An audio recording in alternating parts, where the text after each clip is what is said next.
Ovain February ni riat thotan ni kan lo thlang le ta Chhartea kania he ka channel milo subscribe sak awang le milo thlir sak awangin lom thu ka soya la subscribe lo tan khong ai taka milo subscribe sak turin ka ngen bok chewani he channel a hian longtai district chunga thu tharom te a theiang anga tarlan zel tum ania chumi lo mo zong zong theinan notification bell kha ilo met ke zel don nia ole veina hian covid-19 chungchanga report kan tar lang don lova district thu tharom then khatte kan tar lang anga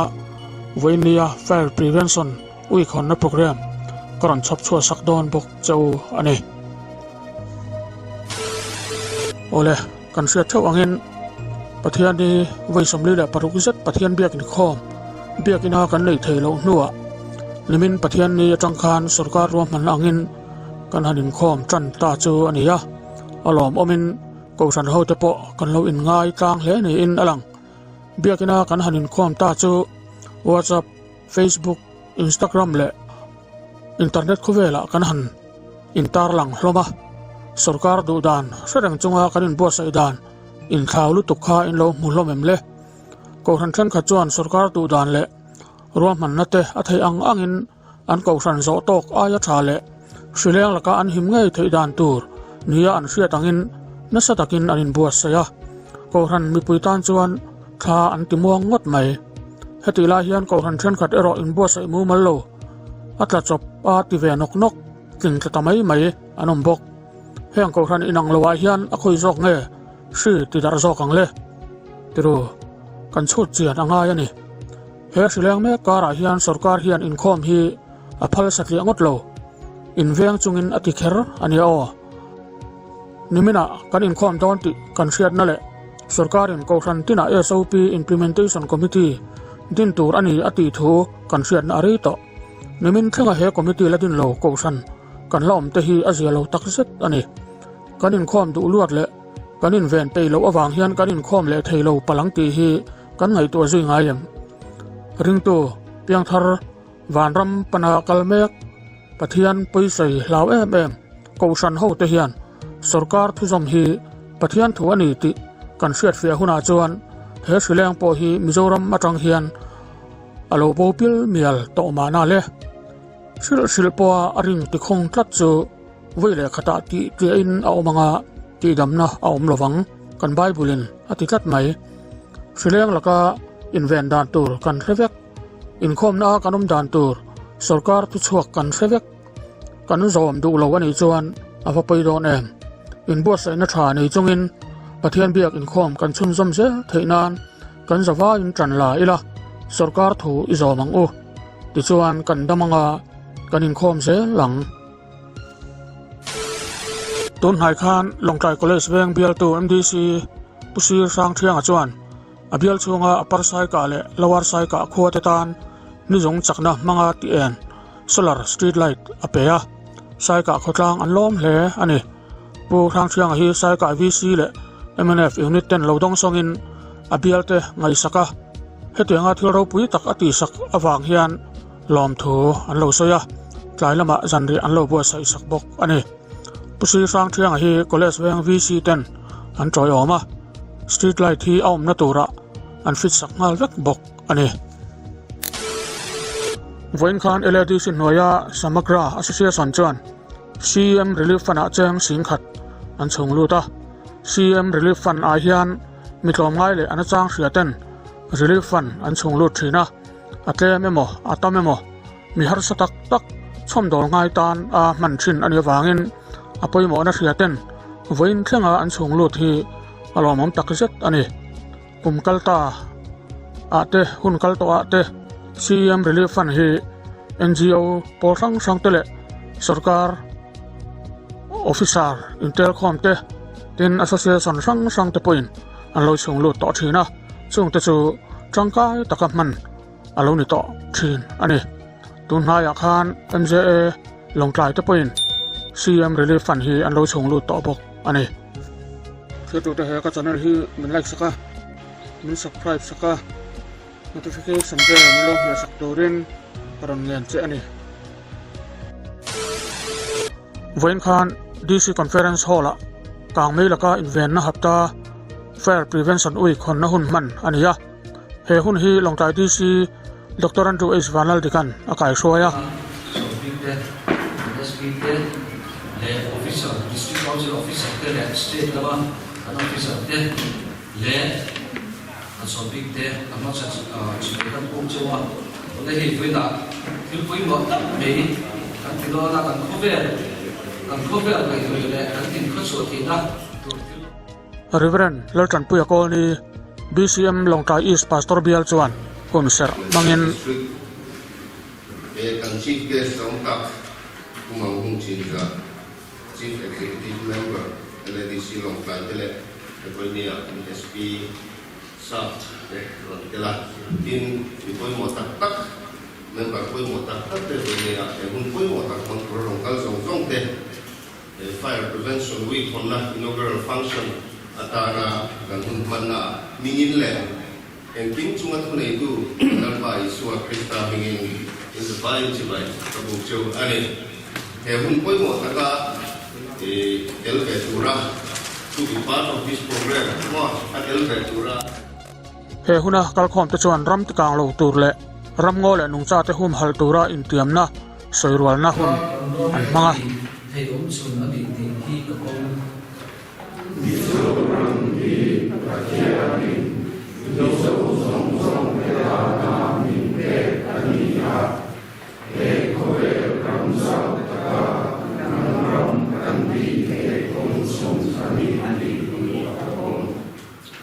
Mizoram sunwa chen mitin te le kilsiam tin rek te hi inkung ke tap le insum tap kan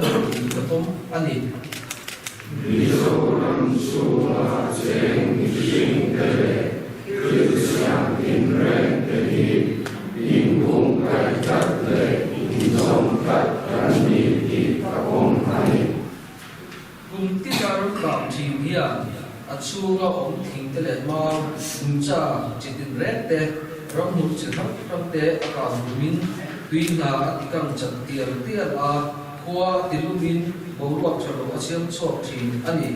hei hian mi ring te tan har sadatam tak aron thlem ani ti hi kapum bok ani kumtina ram kam thingya achunga ong thing le ma nungsa chitin rek te ramul chisham te akam min tuina atikang chatiar tiar khwa tilumin boruak chalo asiam chok thin ani hei hian thing te tan har sadatam tak aron thlem ani ti hi kapum bok ani chu bang chuan vo India atang hian India ko le tui ka din ang le Mizoram nei tu ka din ang in kan ram thing le mau incha chi khar te hi tu ta ka en ko la kum hau tu le ram tika pu tu le midam te po zir tir zel turin ka India me Subhan Swan vo India atang hian India ko le tui ka din ang le Mizoram nei tu ka din ang in kan ram thing le mau nungsa chisham te hi duat taka en ko la kum hal tu le ram tikang lo turin le midam te po sir tir sel turin le tiya le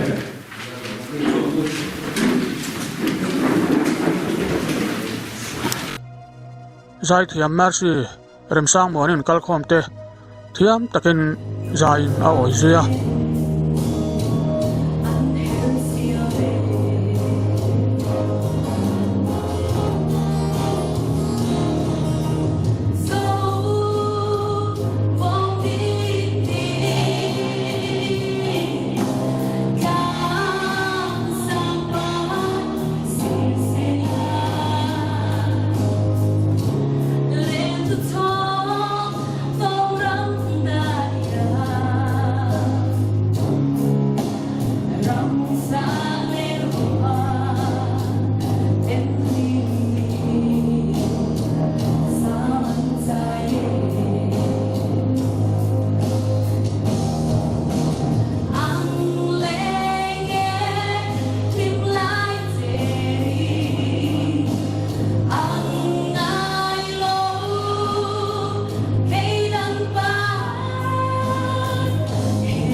hem zo hian khwal lian pawimawh hmunga chin za CEM LADC chuan hetiang hian ui khonna thu cha asoya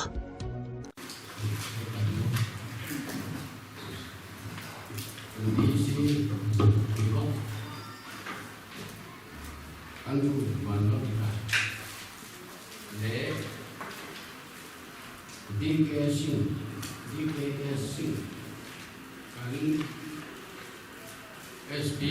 đóng đặt tê lệ mình đóng sắp quay một tập tê lệ phải cái sự quy phong tù ra nên làจะquy tu đóng tập tê cái sự bài in cái bài cầu và sẽ buồn hey với nia phải là cái sự quy cần phân nào và nia các cái cái thì mày à, đến cái vụ sản là còn bố cả sản xuất xã à, cái là cái sản phẩm là các cái anh hiện tại nên râm cần thì không sẽ tất cả cái tình cảm sản xuất của cái cô cần để vào mà sẽ để khá anh hỗ trợ cáiก็แปลมันเสียตอนนี้เป็นมันนี่กันหนุ่มเสียงดีอ่ะข้าก็ได้นับว่าอินเราผมไม่คุยอ่ะเสียตัวใครเลยก็มาอินอามาเราชูไว้ที่ไอ้ยานก็มือกับไหลกันกันโดนเตะเขาที่สุดกันโดนเตะเป็นก็มือก็ว่าเชื่อมันก็ซื้อแล้วว่าเราก็มาเชื่อที่พวกซื้อแล้วว่ามูมันเราเรียกว่าเชื่อเลยปักหาว่าthì mà quan một tiền thủ cả sợi lông thì là thì có sợi lông thì lông có sợi hồng tiêu ra có sợi bạc tiêu quên cái thiam đi nó sáng này ok prevention quy phải prevention quy hàng kia trong cái bước bồi gian hàng cái thiam cho đến cái đi nào mấy cả mấy cân với một gì không tắm tất cả sự thì mà amma tất cả các sự dù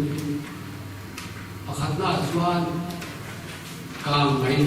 chuộc thì săn tắm thì mà sẽ in thả đã và mà chuộc thì tắm khóc mày à thì apa thì đã chuan tụ lại có vẻ là chuan electric kalau sual di tam maya kami akan yang ramal sang kala kansan kan so tian hati ang ang ko kalau sual electric kila banga kamay suak ni luar boka apa tuna suan men kan tidona mai mehing na kan sia kan fit kurang vang sakit nilo cắn nướng sống thì tụi có vào nhưng răm rèn nó sao này răm cà mùi dìa cái đầu tu cảnh nó cắm té thì là chung có chung cái chung với lại gian cần xoay lại mà như này lúc bảo khan gắn in chung mua bạc để chia kết nó thiên thịt của bên in thả đá vào bên thấy tổ chú amma sẽ phải là số nhiều à khi làm nan số nhiều electric and Honda lâu đi lâu ba nào bằng hơn anh kiếm được một lần phải cho bà lên cán đuôi đi mày ăn được cả cứ tiền cho cầnจะcó chết màyข้าข้านตัสตาเสสุกับอินหลวงตู้แต่ขาอันต่ำได้เก็บมานี่สมเลยกับไล่นั่นอยู่บ้างการสบายทานไปมานี่เนี่ยการเชียบฟิกนั่นถูกขาการชูกลัวจังการเช่นที่ตัดมีดังชูกลัวก็จะเกี่ยวกับแค่ฟฟินกับริงาฮีอัมพัสสับระมานี่ชูเวรมาสัตฟิลขุมาสัตอะไรนี่ที่อันสิรตามสวยงามเป็นนิสุพอกันเสร็จนี่ก็จะเกี่ยวกับส่วนการลงต่อ เกันสู้กว่าไงอาจารย์ทิ้งดังว่าแข็งเหล็กพอกันฟิลโคตรเที่ยวกันตีว่าแข็งเหล็กออกมาที่ตลาดสมัยที่ไหนกันสู้นี่ไปถาดตัวนี้ลงไม่กันสู้เพราะว่าเกี่ยมาที่สู้กับฟิลคนละบางทางหาทางไม่ชอบข้างกันเชนงเขาเบ้กันอยู่ดูเองเลยมีส่งส่งลงมาเสียอาทิตย์เช้าเที่ยงดีอาทิตย์เที่ยงช่วงตั้งแต่การเที่ยงช่วงมังมาเสียกันช่วงหัวเที่ยงเช้าลงสุดมีช่วงกว่าสันติให้ตัวไม่ละสุดหรือว่าข้าพันตาเสียกันฟิบคนมาเป็นกันแค่เดียวแต่เล็กจิตมันจีเล่เล่คือเจเล่อิสติเจให้เกี่ยวกันกันพันโซ่เลยสักทีกันพอมักดูเลยเนี่ยสุดที่เขาตั้งดีเลยชวนเชื่อจะเช่นเกี่ยวตู้อะไรก็มีกันที่ทำเช่นรอยาตีกันส่วนบุรีอีชวนอันตัวเดียชวนหนูห่างอาบางินปวดห่างอาบางินรำกันทางฟุกถีนะมาหน้าชวนกันที่เด็กผู้หน้าชวนลงในไอ้ทรงไม่กันเนี่ยลงในไอ้ทรงไม่กันอยู่ไรครับชวนเขาติมยานลงเท้าตัดอันเนี่ยอันฟ้าตาอันนี้ใช่ปะเขาเตรียมคุณไรครับชวนดูหนังยานสุดการรัชกาลหินคนโจนั่นก็อมมังโลกยานก็สู้เลยเวลาวิชีเตข้ามีมาเป็นเราเล่นอย่างสุดแบบเชื่อท่าเราพอรังปีกันที่เชื่อกันถึงสังฆานีเดือนเชื่ออันนี้ชวนยินดีรู้จักกับลำพังคือเราเป็นรำอาการพักไปพักชวนอันโลเลยดูราคาอันนั้นอุมาตานอาศัยเทชีนะการที่มาชวนผู้สังเกตว่าสู้รถโอสู้อยู่เราเป็นนัสตะเป็นอันโลที่คนถ้าเดียร์นั้นอีเชื่อบางครั้ง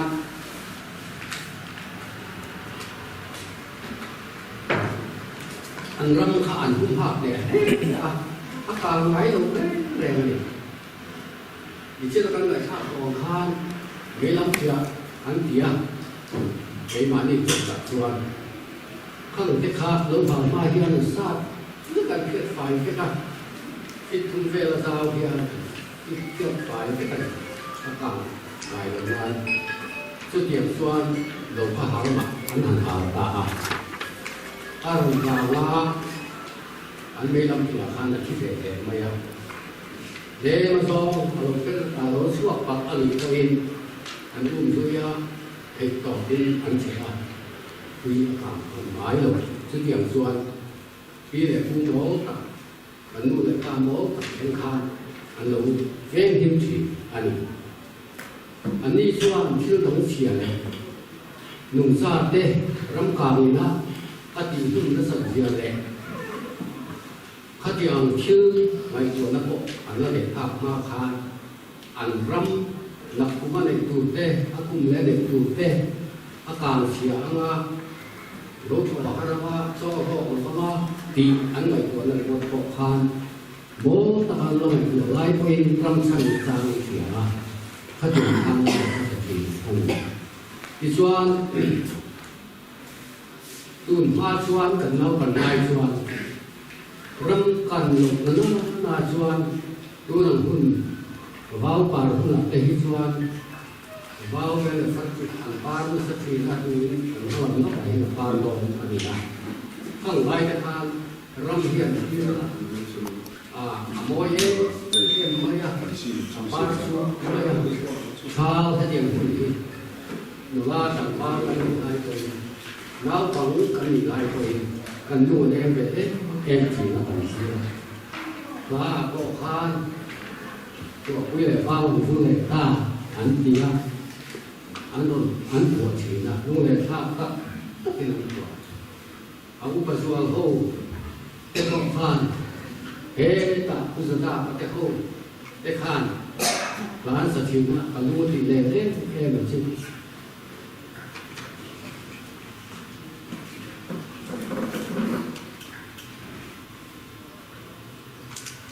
lung oi lo zo chiang oi zia an sa thing na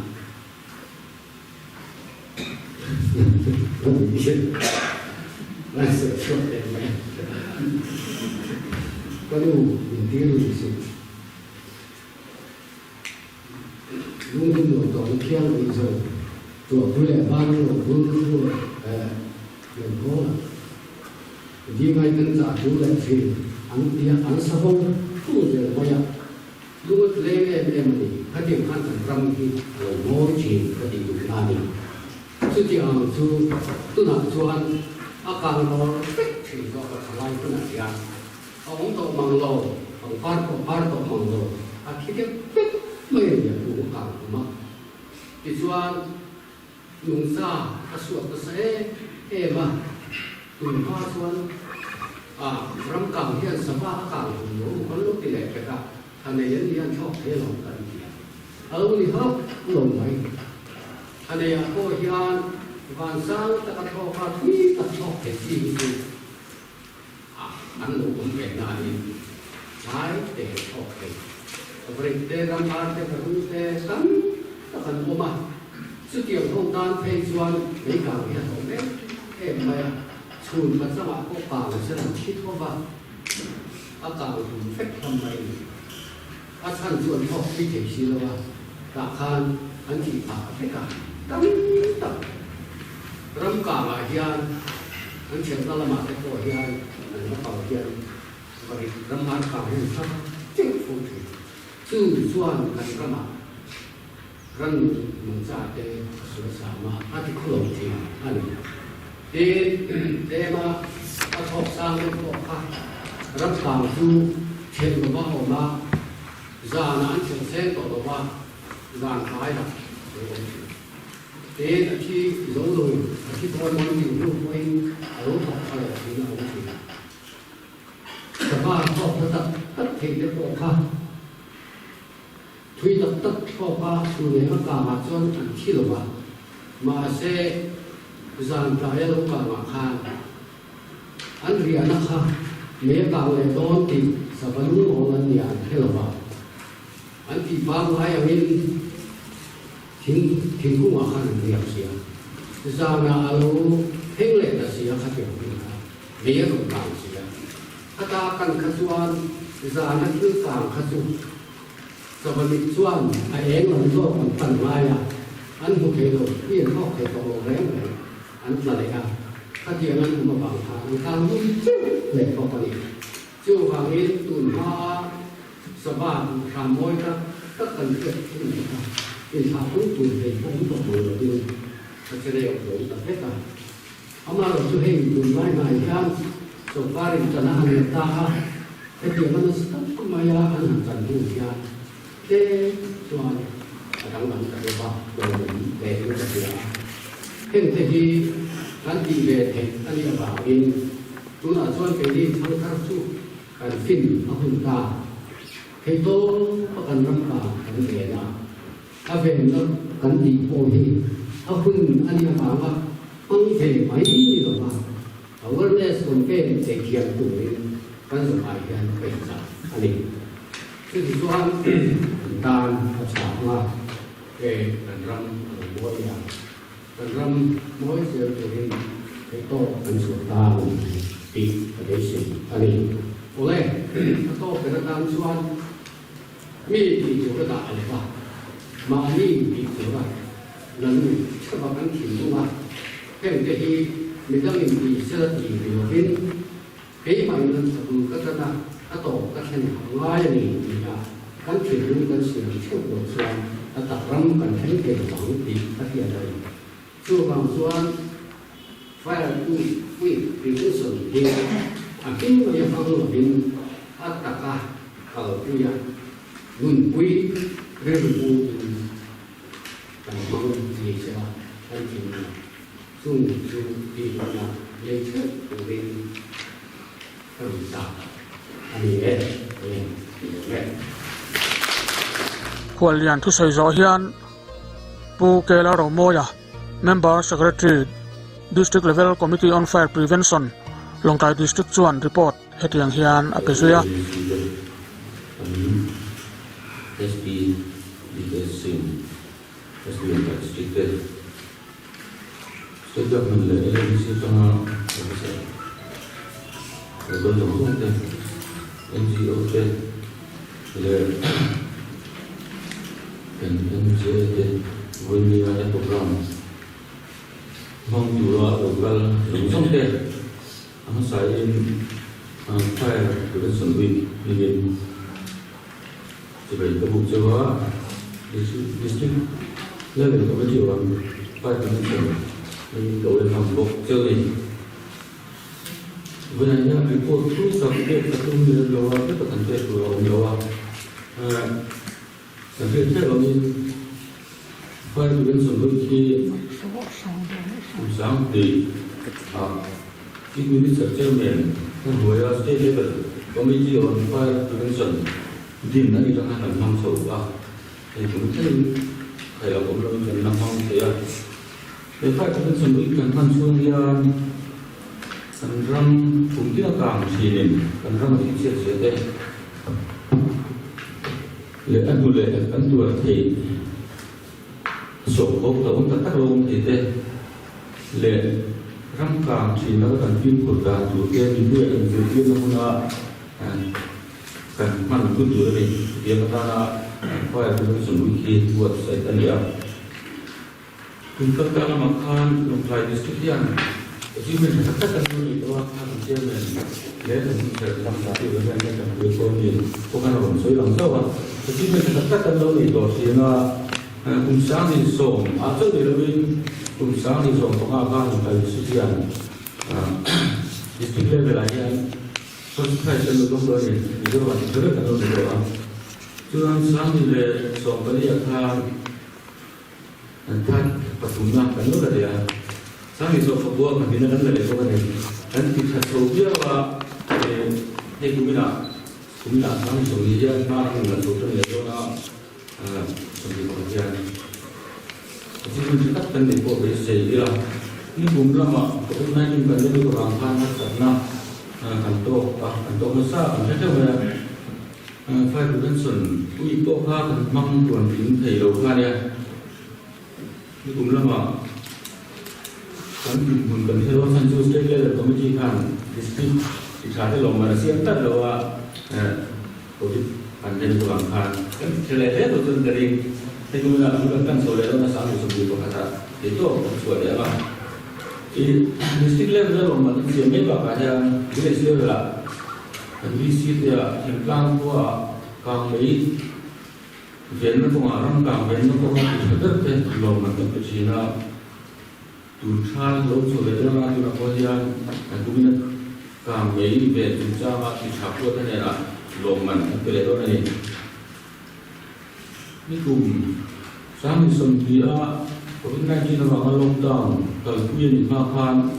istilah committee ang prevention committee lockdown istilah ng musin pang ano naman na malak wala kan lockdown dengan buang kan susung so tidak lockdown yang fight kita solusikan itu bakal boleh disokkan jalan kenapa dan mga itu kantor dan saya membantu lain dan saya kerja dengan saya fight kita solusikan langsung kalau mau doa jadi pun fight kita solusikan untuk dia kan district level committee Chhartea nanti makan lah awet campaign maintain kalau dia coba sila itu nasuyan anggap sila ada juga department dia kita department dia government privilege dia le government listen higher secondary school dia anti chale ya untuk orang akan dong sa ang itu kami soka nung try ka kan school so kan government ni kumkan contoh pun nama itu so ate di dalam so ate helai kai ka tam luwa sai ka pan le rupa lama dengan awareness program ka kan lo mang mana ko sa program kan lo mang le lo kan dilai ka kan school ka kan thei talawa itu juga misalnya sebagai perkara apa itu sebagai kan function itu na kemudian kurang kerja dan BC dan TV dan video tengin yang teman tadi dia video tengin ko an kurang jalan belakang nanti yang ada tak suaranya an pasal rakyat itu suatu turin kan sama sopan pan sam sam pun itu dia lokal koma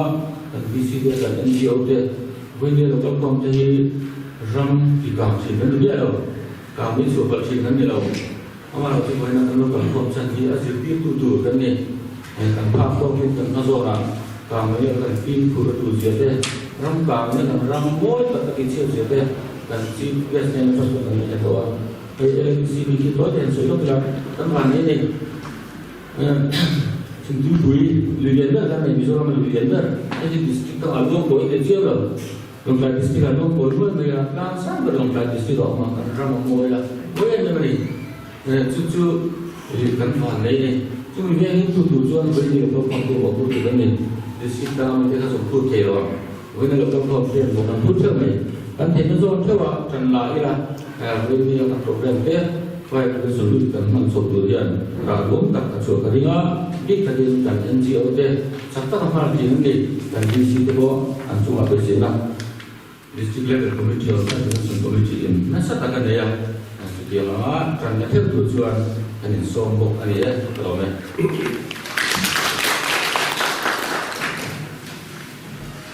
report ngai tha kan nu hian Elizabeth ke lalbiak lu ni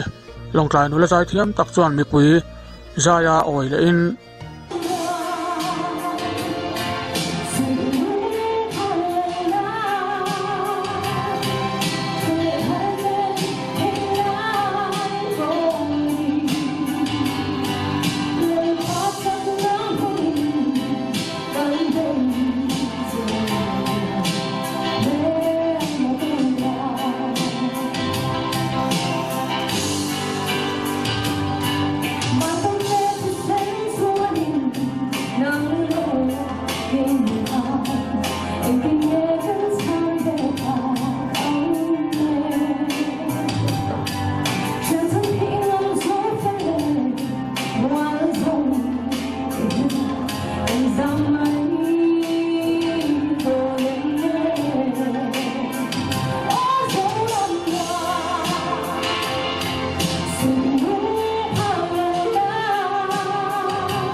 Pu Samson Thanruma,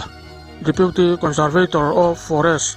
Chimtui Pui Wildlife Division, Longtlai Chuan, Lom Thu Soin Hun Akhar Ani. Lom Thu Soin Hun Tam Leve với program chắc với cần phong thì cần một phần thực hiện nhiều Lom Thu Sia, thì amma Sandaran Chuan cần GPS Pu Mang Hun Jim Sa, cần gì mà Lom Lom Thu Sia thu trả đâu quý tập mấy mà experience chân